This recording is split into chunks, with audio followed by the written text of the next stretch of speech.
In this video, we're going to show you how to use your heat sources in the HoneyComb and the Hideout. Right next to the front door in both of these homes, you're going to have your two sources of heat right here. Your main source of heat is going to be from the Emerson thermostat. How this operates, you're going to want to make sure that the toggle switch is located towards heat.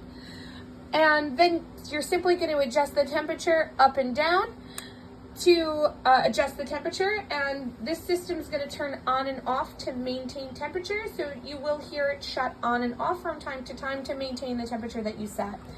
Your next source of heat is going to be from the mini split, so you're going to want to take this remote off the wall. In order for it to operate, you will have to point the remote at the system. So once you turn it on to adjust the temperature, you just hit the up and down buttons. If you don't hear a beep beep come from the system, it means that the remote didn't make contact with the thermostat. It will not adjust the temperature unless it makes contact, so you want to make sure you hear that beep beep to make sure that the remote made contact and did adjust the temperature accordingly.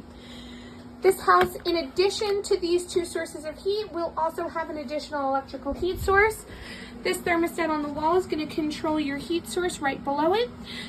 In order to use this heat, this is really just a backup heat. You shouldn't have to touch this thermostat unless you contact the main office first. This is really just a backup source of heat here. These homes do have a separate bedroom, and they also have a separate thermostat to control the bedroom heat as well. So if you plan to close the door while you're here, you could just adjust the temperature simply by turning the knob. And your system again is going to turn on and off in here as well to maintain the temperature that you set on the thermostat. Between those multiple heat sources, you should stay super toasty and warm in your tiny home.